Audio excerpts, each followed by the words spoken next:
Welcome to the Parma Lapidary Club. Yay! My name's Casey. I'm a glass blower. I've been doing this about 22, 23 years. I'm just here to give you a little show and tell about glass, all the different types of glass that I can find from my hoardings, and just talk a little bit about it. I got started in glass by walking into a place called the Glass Bubble Project. It's over by the West Side Market behind Mitchell's Ice Cream, Nano Brew. It's a little tucked away corner. It's a very hands-on kind of do-it-yourself glass blowing studio. I just took some classes there. Like any normal person, just walks in, pays the money, takes the class. The thing is, they couldn't get rid of me. I kept coming back. Can I sweep the floor? Can I watch? Can I do this? Can I do that? Just always coming back. A few years after doing that, I went to Bowling Green State University as a chemistry major, and I found out on my second day on the campus that they had a wonderful glass blowing program. It almost completely ruined my degree. Guess where I wanted to spend all my time? In the world-class glass blowing studio. I'm here to show you a little bit about the different types of glass, about the different types of glass working, things like that. So the stuff we do at the Glass Bubble Project is a crucible style of glass. We use a soda lime glass. This is a big old chunk of it right here from a previous crucible that got destroyed. I have some little chunks of it right here. This is our raw material. If anyone wants to come check this stuff out, everything up here is kind of show and tell. You can pick it up, check it out. This is our raw material. We buy it just like this, literally 2,000 pounds at a time. Sure. And that is our raw material. It's not just any old glass. People are always trying to donate mason jars and wine bottles. Oh, you can melt that, right? Well, not so much. It really needs to be a specific type of glass. I'm going to show you a lot of different types of glass here today. And if we did take like wine bottle glass and this type of glass and heat it up enough, you know what? We could get it to melt together, I'm sure. When it cools, that's where you get in trouble. They contract and cool at different rates, and they push against each other at different rates. It's gonna crack. There's stress in that glass. We'll talk a little bit about that in a minute. I brought some examples here of some different types of tools that I use just to work the actual molten glass. This is a glass blowing rod, stainless steel tube, and this is what I'm going to use to go into that furnace and grab a little gob of goo. It's like an old school honey dipper. You got to keep it turning the whole time because gravity is always pulling it down. So this is the main tool I use to pull out that glass, and I'll be working it something like this, sitting a little bench, rolling it back and forth, always turning, always turning. Glass is one of the only art mediums I know you can't just set it down and think about what to do. It's always got to move. It's always got to heat or something. You're always thinking about what's going on there. So it really teaches you to start what you finish, one way or another, whether you love it or you hate it, one way or another, you have to work it through in that one go, and that's really all you have. I'll make it a little bit more on that later. Let's see where to even begin. Obviously glass is used a lot in the scientific industry. I bought some examples of scientific glass. Most of this is what's called borosilicate glass. You might have heard the term Pyrex. Okay, they used to have Pyrex bakingware. Nowadays you get those baking pans, it's going to have a little lowercase p on it that says Pyrex. It's actually a soda lime glass, much like we use here. It's a lot less thermally resistant. It's a lot more prone to cracking. Why do they do it that way? Because it was cheaper to make. They actually bought out that company that used to have the capital P, Pyrex, and now they just changed it a little bit, and they changed the recipe, and they try and get away with it. Don't be fooled. I brought this piece in just because it's one of the craziest ones of my collection. I have no idea what the hell this thing used to do, but I just thought it was cool to show how they take different tubes and add them onto different pieces and actually make these connections, very specific connections. You see this one up here is actually graduated, so they actually plan that out to exact volumes and things like that. I brought this one in, it's the cover for something. I just really like this one because it reminds me of a Dalek from Doctor Who. So, these old school beakers and things like that. Again, this is Pyrex glass. You want to be able to heat this on a Bunsen burner and maybe chill it in some water, something like that. So you need this Pyrex type of glass. Again, borosilicate. The difference between borosilicate glass and the art glass here comes down to what's called the coefficient rate of expansion. Mechanical engineers, chemical engineers, they just love putting numbers on stuff, and sometimes that can get confusing, but in this case can really help you out. The coefficient rate of expansion, what they call COE for something like this, is 33. Just go with it. 33, okay? Coefficient rate of expansion for stuff like this, 96, okay? All I really got to know to tell you what's going on there is the higher the number, the quicker it melts, the easier it melts, and the slower it kind of cools and contracts, okay? If I put this on a Bunsen burner, it's gonna crack, whereas this one is designed not to. So this one is harder to work. It takes a little more skill. You have to work a little faster in hotter temperatures to make something like this. Whereas this one is designed to keep moving when it's hot on the pipe, when it's rolling, when it's going. And it's designed to be heated at temperatures that you can withstand. If we had a reheating furnace designed to be hot enough for this, I'd be in full welding gear and I'd be sweating like crazy, let's say. Whereas this stuff, it's reasonable, at least more reasonable. Brought this guy in as just an example of a big test tube. At one time, this was a big long tube, and that's how all this glass is bought. This is the raw material of Pyrex, how you would buy it in a tube like this. It would go onto a lathe or something like that, and basically use a torch. Like basically, imagine a big blowtorch. I didn't bring my big blowtorch today, for obvious reasons, but I would work it and work this in. So I could make that open part of the tube closed up. If I spent enough time putting that heat on there, molten glass has surface tension, just like a drop of water. Every drop of water you've ever seen has been round, right? It wants to round itself out and lower its surface area. So the same thing is going on here.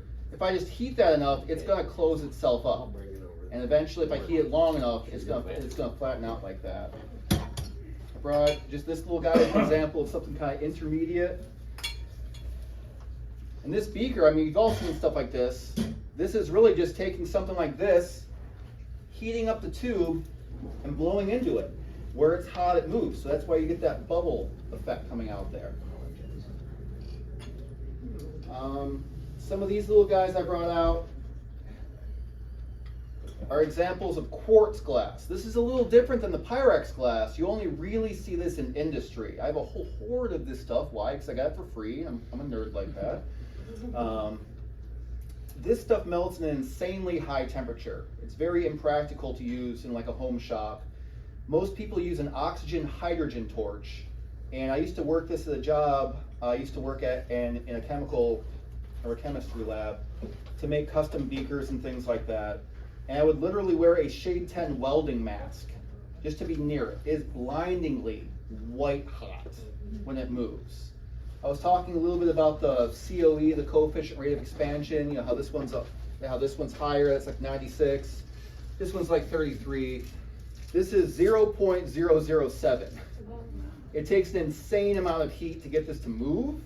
The moment you take it out of the heat, it stops moving, and it takes a lot more just skill to get it. But once you do that, this is an example of a type of glass. We could heat this up until it's glowing hot, dunk it in ice water. It sounds like Armageddon,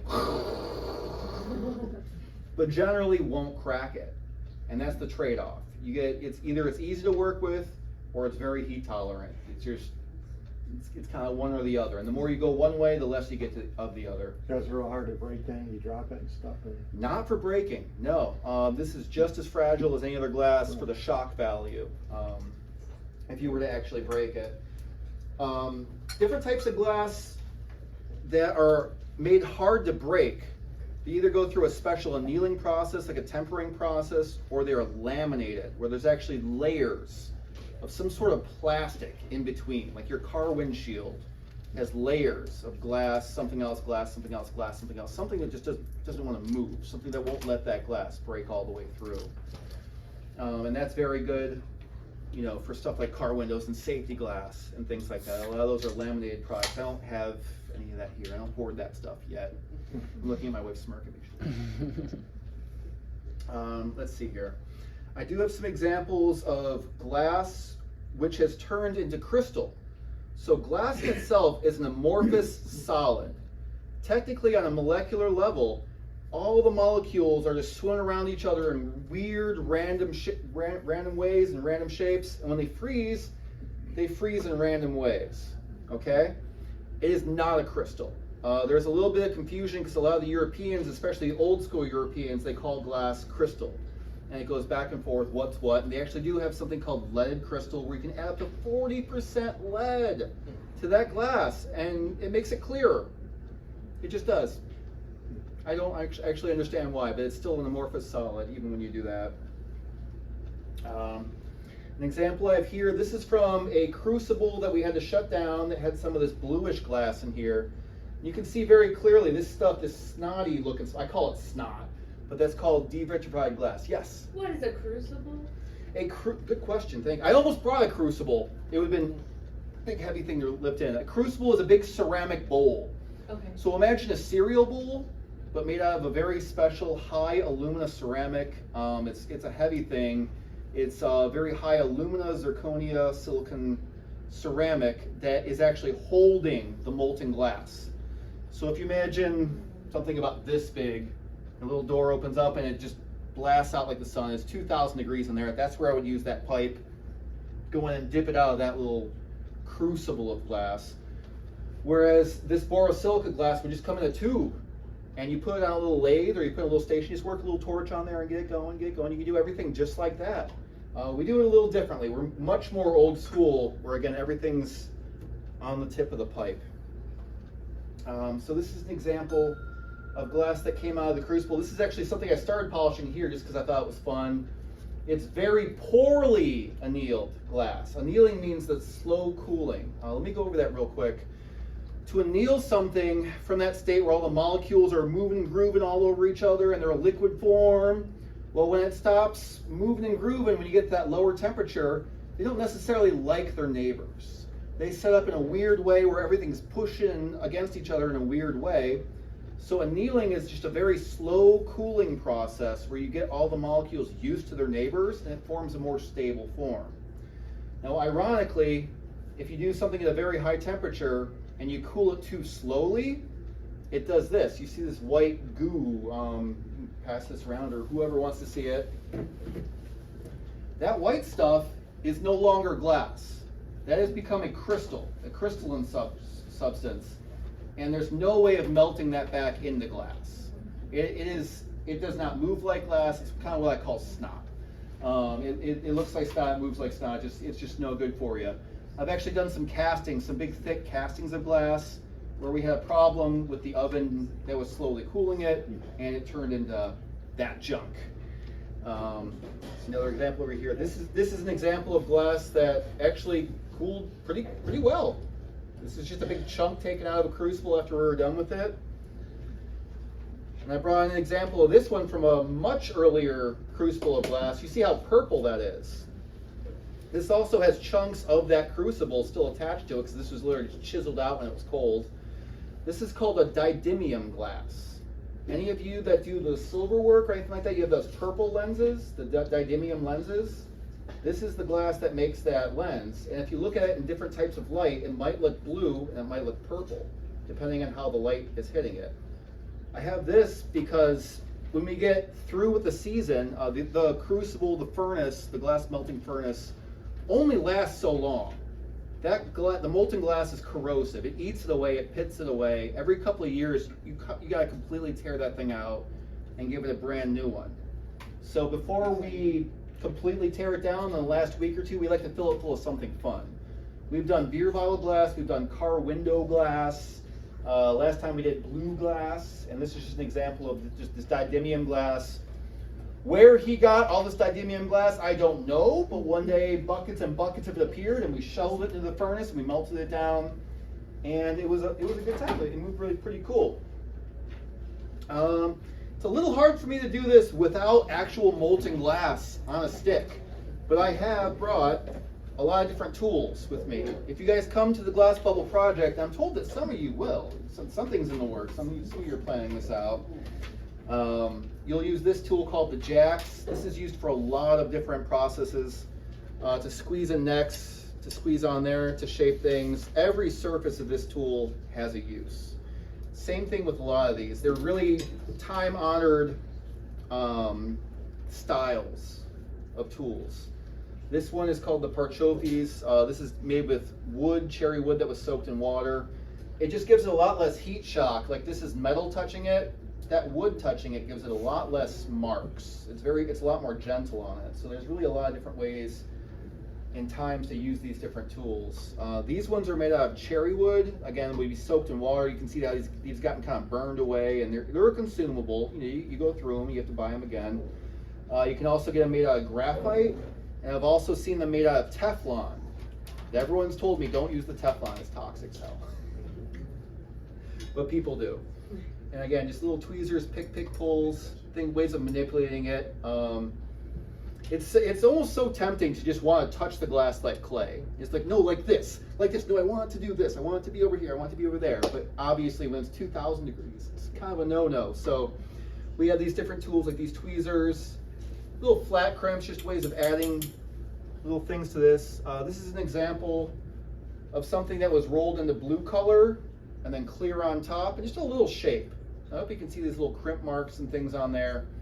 And that was done with tools like this. And all these little crimps were just to give it little details like that. And there's truly unlimited ways of doing it. I brought in my casting shears.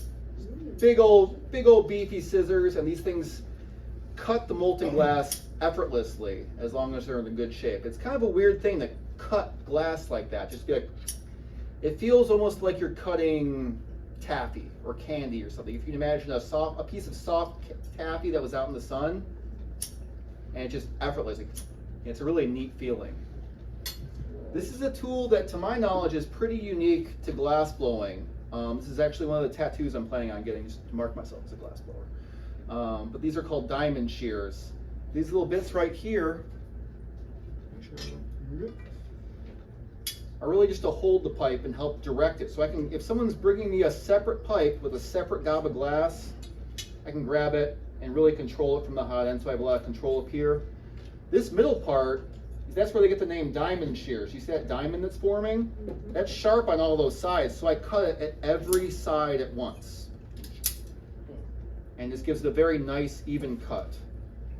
Be careful, so it'll roll. Flat paddle looks simple enough, but every piece of this has a purpose. It's called the taglio. Taglio. Taglio is Italian for $200 spatula. That's what I'm told. It used to be cheaper. One of my very favorite tools, the butter knife.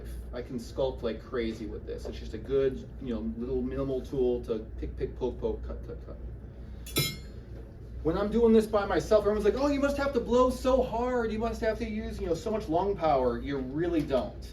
If the glass is hot, it moves. You have to blow very, very minimally. And when I'm doing this by myself, it really helps for me to have something like this. And I'll show you what this is all about. So again, with the blow pipe, if I have a gob of molten glass on there, if I want to get my very first bubble started, I'm going like that. I'm pushing air in and just capping it with my thumb and holding that little bit of pressure. If that glass is hot, that little bit of pressure is definitely enough to start a bubble. And that bubble will start to grow, and I can really just blow it like that. Some people choose to, well, they're blowing like this. If I hold it at an angle, it'll stretch as it blows. There's all kinds of ways to do that. I really wish I could just actually have a molten furnace here to show you this. We're gonna work on it. This tube is a lifesaver to me, because as I'm working, I can sit down and keep this turning with one hand, because again, you always got to turn. I can turn and tool and blow all at the same time. And I really have a lot of control over just how much air goes in there, and at what times and in what way. So this is a really indispensable piece of equipment for me, especially when I'm making quick things like Christmas ornaments or pumpkins. If I'm doing this all by myself, I can crank them out by using one of these guys. And of course, the little pocket here really helps. But we're at. Last but not least, this is my favorite tool. I tell everyone this is not a lie, my favorite tool in the whole glass shop. I can take this when it's wet and grab that glass and use the shape of my hand to squeeze it and shape it and contort it into any shape I want to. I always make the big joke to people after I've done this, this stuff used to be really easy to get It used to be really cheap. Now it's getting really hard to find. But this is the best stuff in the world. Does anyone know what this is? Newspapers. Yeah, this is the Wall Street Journal. That's the good stuff. I'm not commenting on journalistic excellence. It's just the thickest paper you can get anymore. The local Plain Dealer, Scene Magazine, or thin, chintzy little things. Wall Street Journal, New York Times, still got going on. But truly, you can see how this one's burned away a little bit. As I'm working this, as long as it's wet, you'll get more and more of that carbon layer. It becomes its own non-stick surface. And my hand, I'll be grabbing a giant gob of 2,000 degree goo. My hand doesn't feel any heat through this because there's so many layers of heat, steam, paper steam, paper steam, paper steam, paper steam. If I'm doing it correctly, you know, I don't feel any heat through my hands. This is the only tool I don't let beginning students use, because I'm really grabbing it with my hand. There's a couple I wasn't able to bring today. Let's see here. This is an optic mold. There are many like it, but this one is mine. This is my favorite one to make pumpkins with. So you can kind of see that shape in there. I'm gonna come around this side real quick. So if I have a gob of molten goo, and it's all colored and it's all ready, I can dip it in there, let it freeze up a little for a second. You see it gives it those ridges. That's how I make my pumpkins and things like that. This one's specifically for pumpkins. I can blow it in there and give it that shape and start to give it those overall ridges.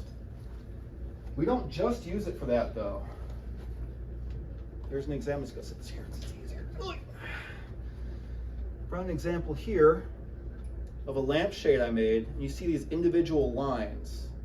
This was stuffed into an optic mold like that way in the beginning of the process. And then all those little ridges that it gave, I just folded them back on itself. So it's kind of just double color. Everywhere you see a little line like that, that's just double color, double color, double color. We'll get back into this guy in a sec. Let's see where I'm at here. Let me get back to the glass bubble project, what we do there.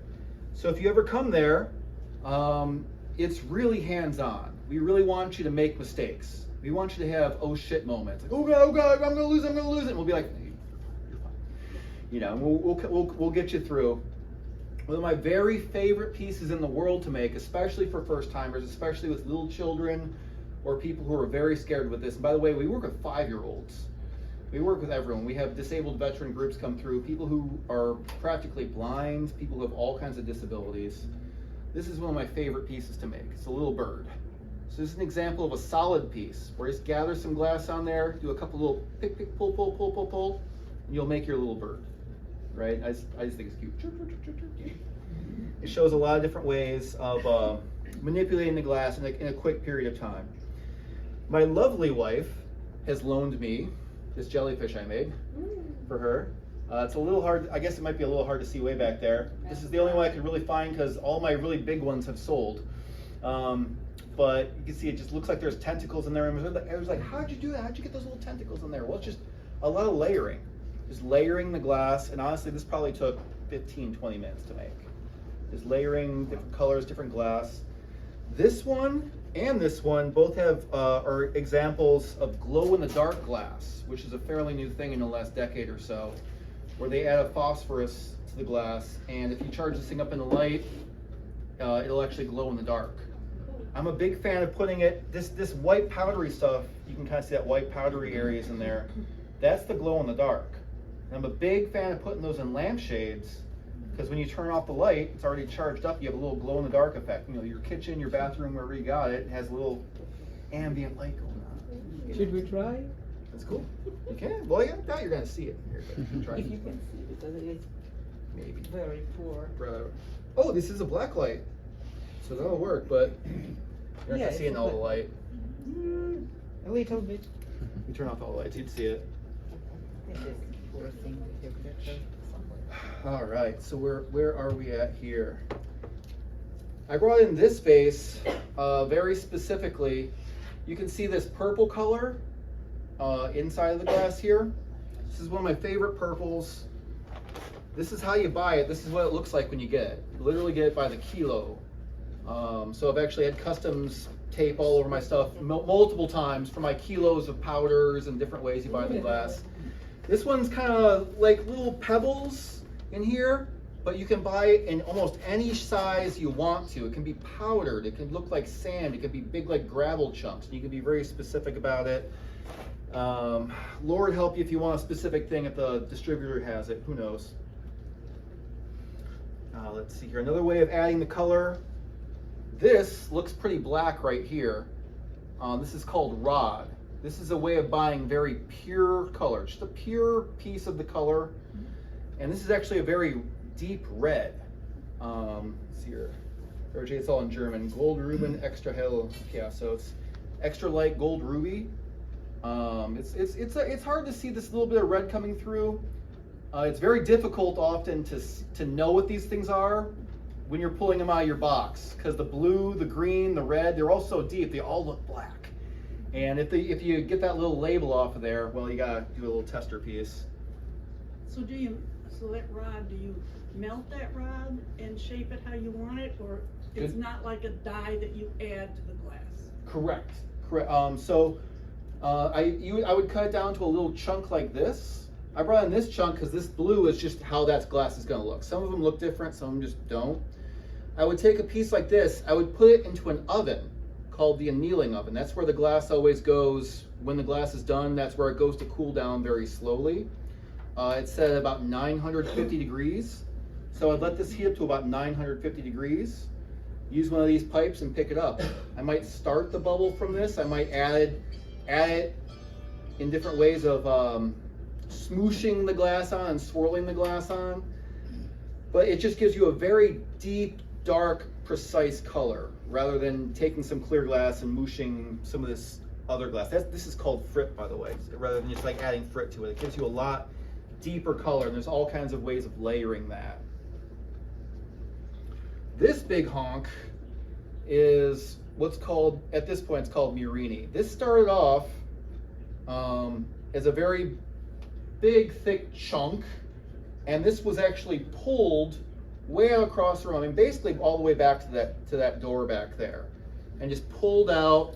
Now, the reason this is so thick and chunk is because we didn't get our heats right on this one, so it stayed very thick, and some of it pulled out thin, and some of it did not. It was just an uneven heat. Learning experience. It's a little hard to see what's going on in here, so I brought a chunk that I had sawed off at some earlier state. Happy accident. Yeah. And then this is a chunk of the same stuff that I fused into a kiln. This was put into a kiln at about 1250 degrees, and you see it just absolutely smooths it out. And I can take this and add it to other pieces. I can add it on later. These little guys, I brought these in. If anyone wants to come up and check them out, whatever. These are the smaller ones, same with that little same design in there. And then this is an example of one that's been fused and fire polished down. That's the exact same stuff you see swimming around in here. So that's why I brought this guy in. Just show you an example of how you can use that to accent things. Another reason I brought this particular piece in is it looks like there's two different kinds of blue here. It's all the exact same type of blue. This color glass does what's called reducing. So wherever it looks kind of like light blue, like baby blue, sometimes it looks mirrorized. It actually gets very metallic. That means it was on the outside. That means this touched a whole bunch of the flame, and certain flame chemistries will actually rip oxygen molecules off of that color and change it. Where you see that dark blue is where I just added a wrap of clear to protect it. So this is the color as it hit the flame. This is the color protected from the flame. And there's just a lot of ways to work it like that. Just a lot of ways to figure out where you want to get, and cross your fingers, hope for the best. Another reason I brought this guy in is for this big chunk right here, which originally looked like this. I made this at home out of plate glass. I brought some examples of plate glass in, piece of clear glass, piece of colored glass. We'll get into the dichro in a minute. But basically I just took a couple little pieces, artisanally stacked them on top of each other, put them into a kiln, slowly melted them, slowly cooled them. This is the same type of glass. I was talking about the COEs, like this is all COE 96. So I was able to take this to the main studio, where this glass is the same type as this glass, and I was able to pick it up and smush it in there. And this piece here was the size of this when it started. It stretches with the glass. So as I blew that glass, as I stretched it out, it just absolutely stretched with it. We call those lamp beads. We do the summer thing. We stack the glass and then actually make beads out of them. And then you can fold dipollic into it. Mm-hmm. They used to make them here. Okay. Actually, there's examples in the other room. We used to have one of our members teach class. They're pretty cool. Yeah, lamp working is one of the only types of glass I really haven't got that much into. It certainly is more economical. It's certainly something you could do in your garage as opposed to furnace work. Having a furnace, a glass melting furnace, is not quite as bad as having a human baby, but it's a lot worse than having a puppy as far as the amount of time you need to put into it and the amount of care, daily care. You know, you have a furnace running. Are you going on vacation? Whatever. As far as the glass fusing, I brought in just several examples. I mean, feel free to look over these at your leisure. Just little bits I've made over the years. This one has a cat, and that cat is not something I necessarily made, but I bought a bunch of cats, a bunch of Christian crosses, a bunch of martini glasses that someone with a very precise CNC water jet cut with the glass. And of course they're going to sell it to you, so I bought a bunch because it's really cool. I used to have a little business where I made little jewelry and things like that. Just examples of little earrings and stuff like that on here. This one's just another composition. This is starting to get into what we call dichroic glass.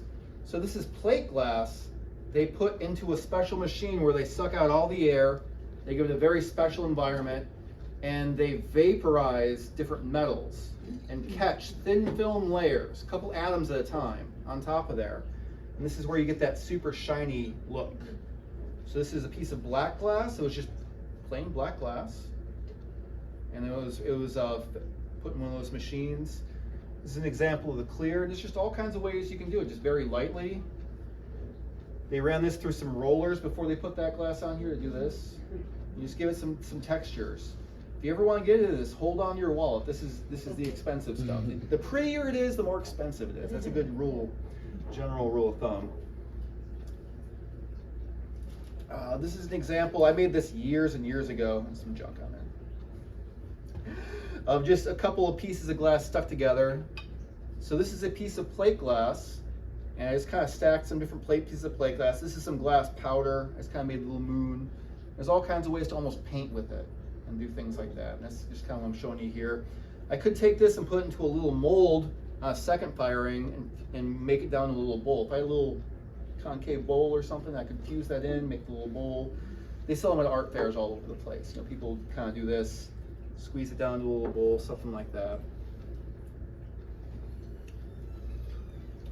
With this plate glass, I guess we'll wait until the talk is done. I wanted this to be at least a little bit hands-on. I didn't know how many people were going to be here, what's going on. But if you want to come up and try and cut a piece of glass, if you've never done it before, it's on. You know, you got stuff. The tools you need here, this is just a little scoring tool, and these are called running pliers. So the deal with these pliers is this one has a little bit of an arch, and this other side has another little bit of an arch. And if you line it up, so I'm just going to make a little. That's all it takes. It barely looks scratched or anything. If I give that just a little, and pops it right out. That's just a really old school way of cutting glass. The glass makers who used to do your windows and stuff, they would do that by hand. And just that little tink. If you get that score right, it's effortless. And that score is not deep. It's not like I cut that glass. I really just scratched the surface and I gave it somewhere to break. There's a classic spy movie scene in a lot of different movies where they climb up the building, they use that circle cutter and go, and they break out that circle of glass. That is complete Hollywood magic. That would never happen. That break needs somewhere to go. So if you do want to cut out a circle, you actually need to cut little keyholes around it and cut, just basically break those little bits away from it and get the circle out inside in many different places. You're never going to get it in one go. Let's see here. I also brought some examples of what are called cane. I was telling you a little bit about this Murini piece, how we took this big giant blob and pulled it out across the room and then chopped it up into little bits. Well, they could be just as pretty like this in different ways. These are ones that I used to use for candy canes. So something like this I would make ahead of time, stick these all in a little oven, all standing up like this, boop, boop, boop, boop, boop. Pick them up on the end of the pipe, heat up just that tip and let gravity, let it curve over. Just literally just this one little motion, and that's a candy cane. So when I make my Christmas candy canes, I do a whole bunch of these ahead of time, and I spend a day just curving them. Just 1, 2, 3, 4, 1, 2, 3, 4. It takes 2 or 3 minutes per cane. There's a couple different versions on here. I brought in a couple little clear ones. So if I wanted to pick this up on a vase or something, of course, I could go 1, 2, 3, 4, 5 all the way around. If I wanted to have little clear spacers in between, of course we do little clear spacers in between.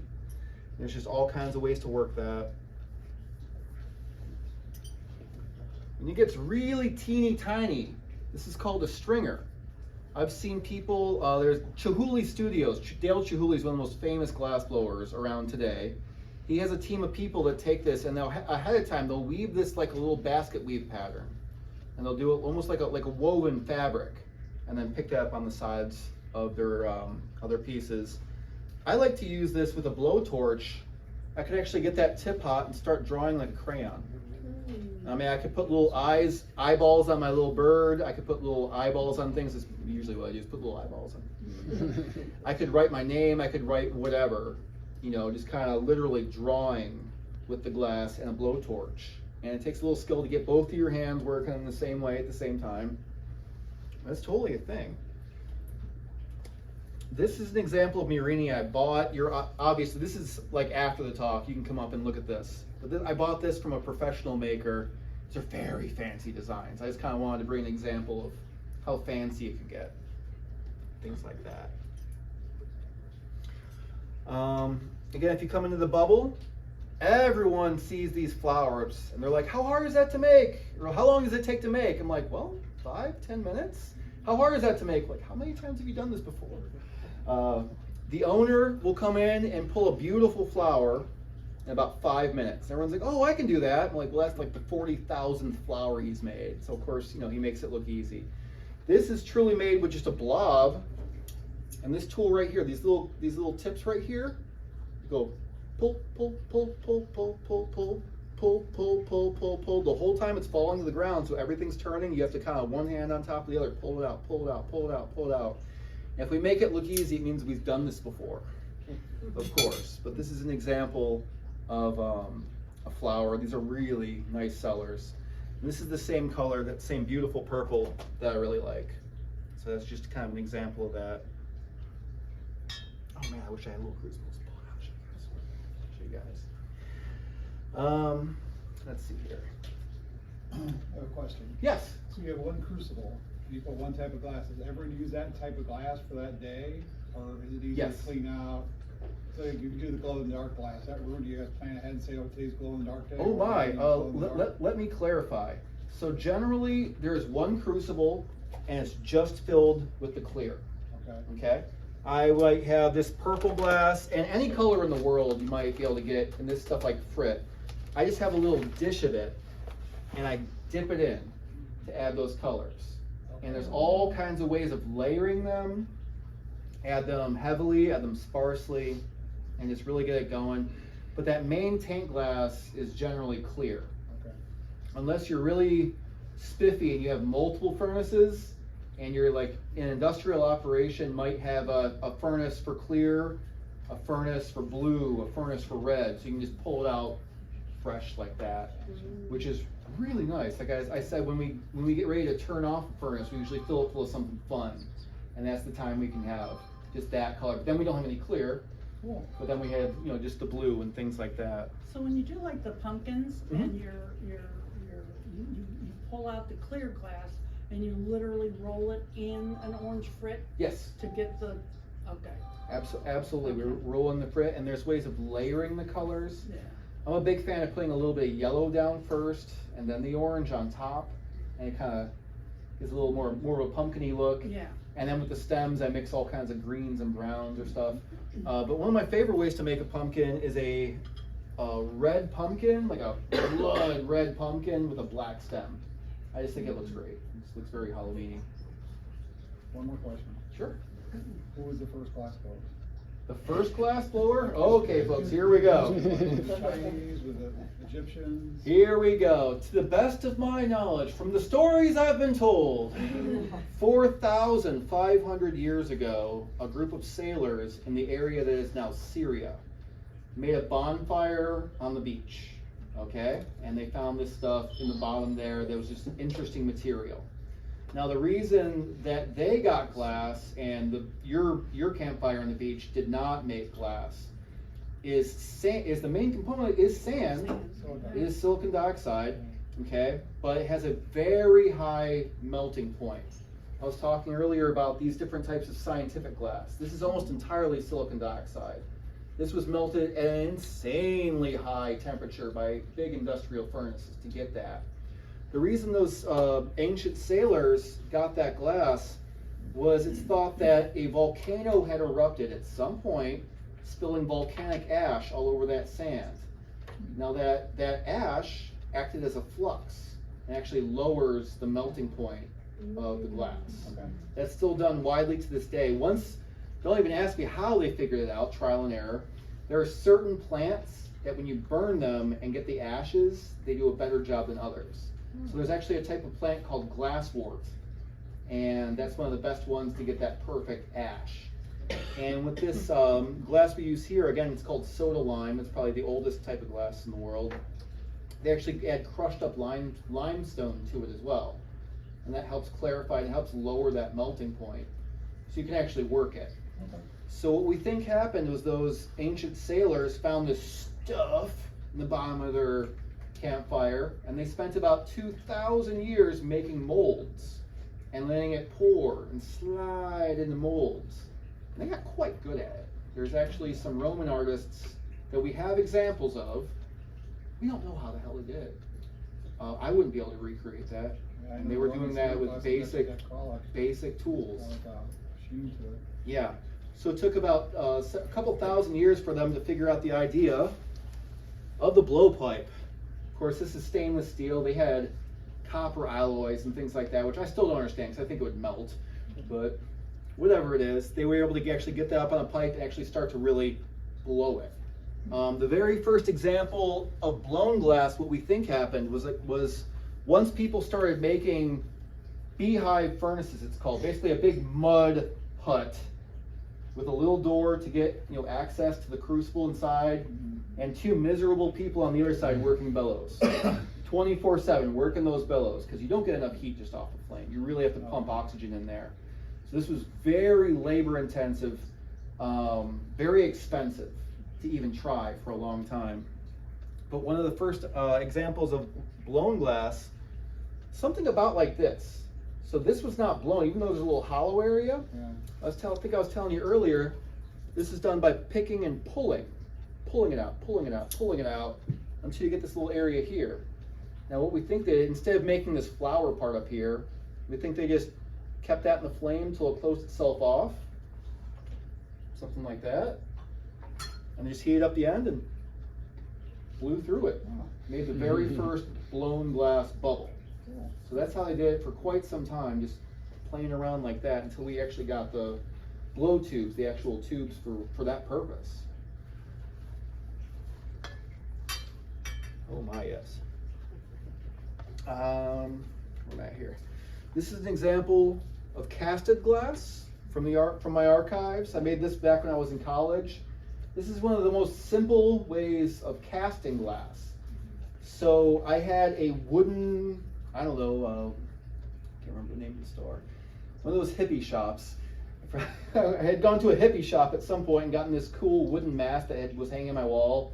And I needed a simple shape that looked kind of cool, and I needed it that day. I'm like, oh, what do I got? So I found this mask. and I got this guy. So what I did was I took a sandbox, truly just a little box that contained sand that was mixed with clay powder and a little bit of water. That clay powder binds with the sand and just helps hold everything together. And then I took an actual ladle of molten glass, like a big steel mill ladle, out of the furnace. I mean, that's where you're welding wearing the full gear, and you have the cool helmet. You just look really cool wearing the big thick gloves. You pull an actual ladle out and pour it into there. You can see the back is quite smooth. That's not polished in any way. That's just how the glass formed, because it was poured in like this. And then you have to cool it quickly at first until the whole thing is about 950 degrees internally, and then you start the process of slowly cooling. So I probably cooled this over several days. It's thick. I just wanted it to cool very slowly. If I had just cooled it as slowly even more slowly or as quickly as I could, it might get that devitrification, and that's always a risk. When I was in college, I also did the most complicated casting I've ever done. It failed, but everyone's failed. Not my fault. I know everyone says that. I had actually taken my hands and made this little Jim Henson thing like this, and I dipped my hands into alginate. That's the same stuff they use when they do dental impressions. So if you've ever had them put that goo on your mouth and it solidifies and it kind of like rubberized, it's like rubber, and just kind of comes right off. So I was able to slide my hands out, it gave that impression. Well, I was able to take that, you fill it full of wax, let it harden. Take that wax out, you build a sarcophagus with a special plaster around it, a couple layers, let it harden. You gotta melt out the wax. It's called a lost wax technique. So you lose the wax. It truly is lost wax. However many steps you took to get to that wax process, you better get this right, because you just lost that wax by steaming it out, and then we poured the glass into those molds. The reason I lost those particular pieces was because the annealer failed, the oven failed, and everyone lost theirs out. Well, speaking of failure, doing this glass, it really teaches you how to fail and fail gracefully. Everyone's like, oh, do you ever get so mad when you spend a lot of time on a piece and it fails? Well, not really. I've had a lot of failures, a lot of learning processes, let's call it. I work with a lot of students now, I'm a professional instructor. So I really help them kind of cope with that. The fact that, yeah, you just spent $150 in a hot, sweaty afternoon to make that thing that's on the floor now. We call it a floor model, something not exactly what you expected. Getting ready for this talk, I went through all my little archives, all my little junk and stuff, and this is something that's actually quite dear to my heart. These chunks of glass are a wonderful application of use of cane. If you come up here and see these later, you see these are very detailed. A lot of work went into making these cane. These were made by a man named Bud Hurlstone, who started the program at Bowling Green State University. Absolutely got going, absolutely was, the keystone of holding that all together. And about in my second semester, he passed away. And it was expected, it wasn't sudden, everyone's kind of knew. I just kind of came in when he was on his way out. And then about a year later, we had a visiting artist named Elio Cresa. Now Elio is a true blue maestro from Italy. Maestro is the term of master glassblower. It has to be given to you by other maestros. I mean, you can call yourself a maestro, no one's gonna arrest you. But if you go to Italy, like, yeah, I'm a maestro, people will be like, it's really a very high title. Elio was born and raised in a glassblowing family in Murano, Italy, and he's been doing it since he was about 9. I saw him, he was well into his 70s. So you better believe he knew what he was doing. So what I'm talking about here is he had taken these pieces of cane that the instructor had made and left behind and made this big vase. I mean, big project vase to kind of commemorate him and, just do something nice and just show the students all these things. He spent about 3.5 hours working on this with all of his employees, with all these people he brought over, his whole team. And right at the end, he let it get a little too cold, and it cracked right off the pipe and smashed on the ground. So it's hard for me to say, oh, my piece, it was so important. No, people, that happens all the time. There's a man named Lino Tagliapetra, and there's a video online of him spending hours and hours and hours on a piece. This is a man that picks up a blowpipe and makes 50 grand. He spends hours and hours on this piece, and the whole thing just smashes on the ground. He's considered one of the best in the world. So when my students ask me things like that, like how you cope with it, you just do it. You know, just okay, moving on. We're moving on. When this piece fell and smashed on the ground, his whole attitude was like, oh, all right, well, after lunch we're gonna try it again. Cool. You know, me as a student, you better believe I ran right out there and grabbed a couple of chunks. I'm like, I'm getting this. That's mine. So pieces that break, like some of the stuff that you've got color already added to, can you throw that back in? I mean, and we try and keep the actual furnace pretty pristine. So if something has a bunch of color in it, I don't want to throw that in with the clear. So if it's a little bit of blue, now everybody is going to blow a little bit of blue. Right. And certain reds and things just kind of turn brown after a while. I mean, it's a little tricky.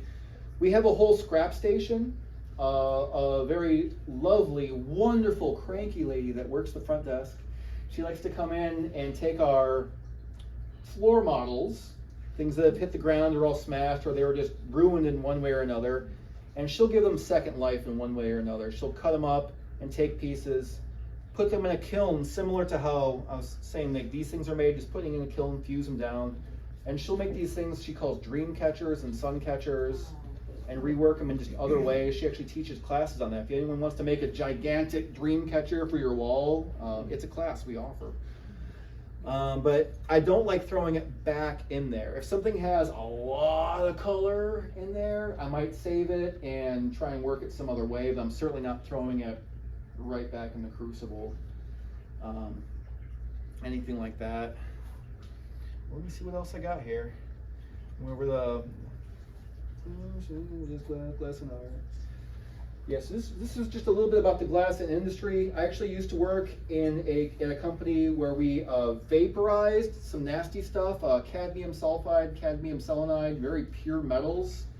And we would do that in tubes like this that require these super high temperatures. We would catch the vapors and crystallize it, and those would all go into optics and things. The actual crystals would become like a laser optic.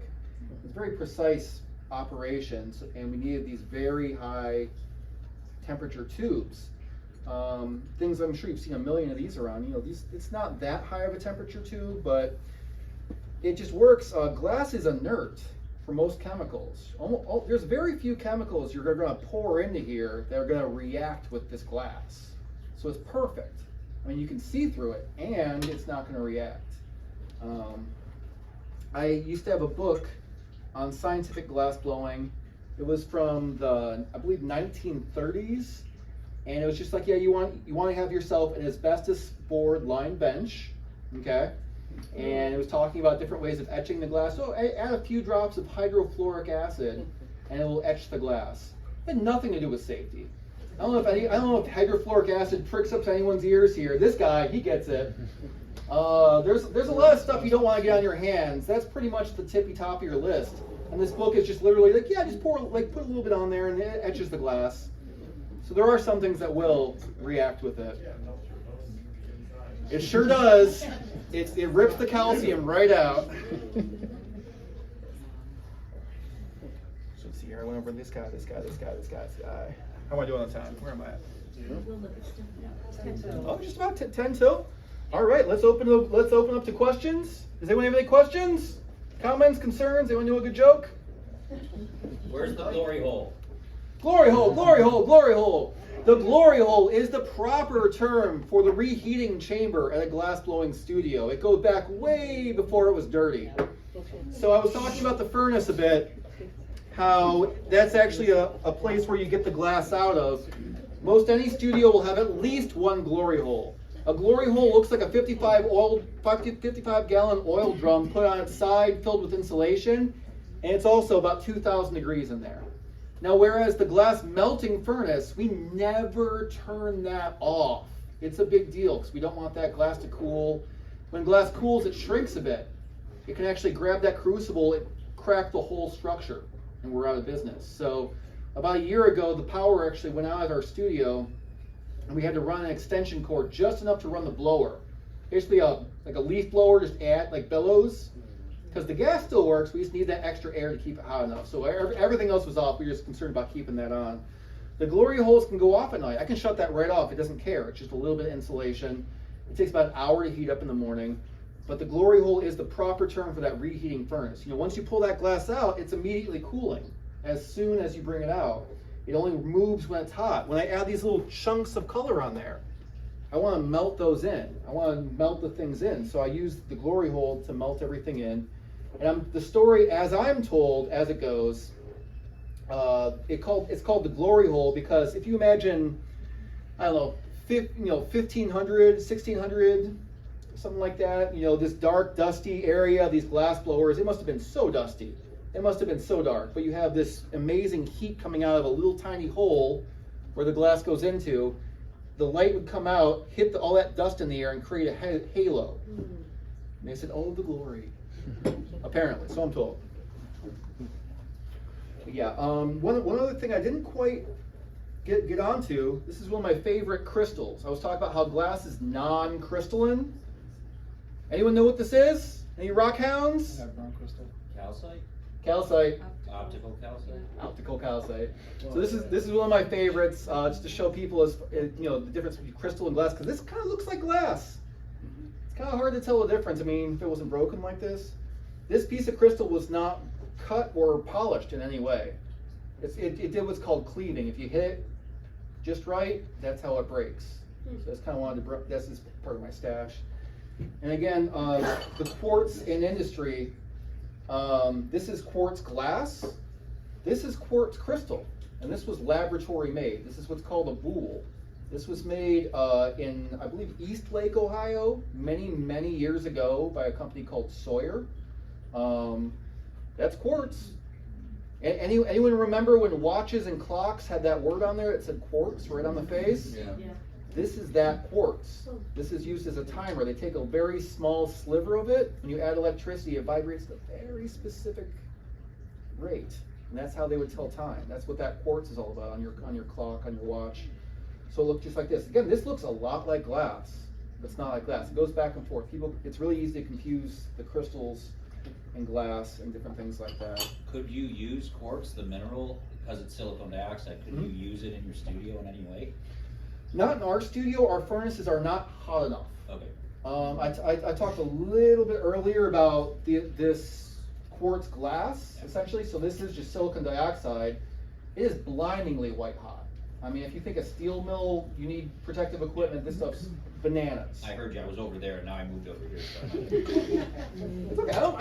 I still have a couple minutes to go. I don't mind repeating myself. What about light bulbs? Light bulbs are the shape of the light bulb itself. So those are soda lime glass, which is a very easy to use, easy to work with. Originally, they were handmade, and they just had glass blowers chunking them out until they obviously came up with machines to do that. And I'm told that shape of the light bulb goes all the way back to when they first invented the light bulbs and they wanted to mass reproduce them. They're like, hey, what's the easiest, quickest, cheapest shape to make? And the glass blower was like, that. That's why a light bulb looked the way it did. That little thing. I think that's about all my stuff for the show and tell. Unless anyone has any more questions, comments, concerns. What do you know about like optical fluoride? Fluorite? Yeah, It's Canon lenses you have for years used fluoride. okay. I don't know much. It's a very hard material. I think I remember that much. It's hard to polish. I'm really not. That would be a crystal. Yeah. I think that would be a laboratory grown crystal rather than a glass. And you better, again, that's one of those ones you better, especially for a camera lens or a lens of any kind, you better hope you got that thing right. Oh, one more thing about the glass itself before I go. I can't remember the exact dates. About the first time that the telescopes were first coming out, the first people were making the first telescopes. That was no fluke. That happened about the same time that we figured out how to make glass clear. If you did take the silicon dioxide and limestone and stuff and melt it in your own little crucible at home, good luck getting that clear, especially optically clear. It's going to be cloudy It's going to be slightly colored. There's little itty bitty bits of other stuff they have to add to it to get that clarity, and it's, in the process is very exact to get that nice clear glass. The very first telescopes that man made were not made to look at the stars. They were made to look for the oncoming enemy ship. They were made to look at the oncoming enemy army. If you could see them before they could see you, that was a huge military advantage. So clear glass was military technology. I'm told you could actually be put to death at those times for sharing in that technology. And there's a couple times in history that's happened. I'm told once that in ancient Rome, where they were making lots of things out of glass, again pouring them into molds and things like that, kind of figuring out the blowpipe, it came to the emperor, oh, well, we found this guy, he makes unbreakable glass. Unbreakable glass? Well, bring him to me. And the guy came to him. He's like, is it true that your glass is unbreakable? He's like, yeah, pretty unbreakable. Okay? And so the emperor had that guy put to death. Why? Because if it's unbreakable, you can't sell more. And that was a big industry. I'm told that's a true story. A little side note on that was what we think happened. He was getting his sand from an area where they were mining borax. And that borax was similar to the borosilicate glass. Not indestructible, just a lot tougher. A lot tougher than what they were using. And he figured it out a long time before anyone else. And, well, it's hard to make money. They didn't know of a way of making money, so they kind of shut that one down. Through my oil. Oh, well. Throw him in the well. All right, well, if anyone has any more questions, I'll be hanging around for a bit. If anyone wants to come up and touch and see and poke and prod, everything up here is kind of fair game. Thank you. So thank you. Thank you.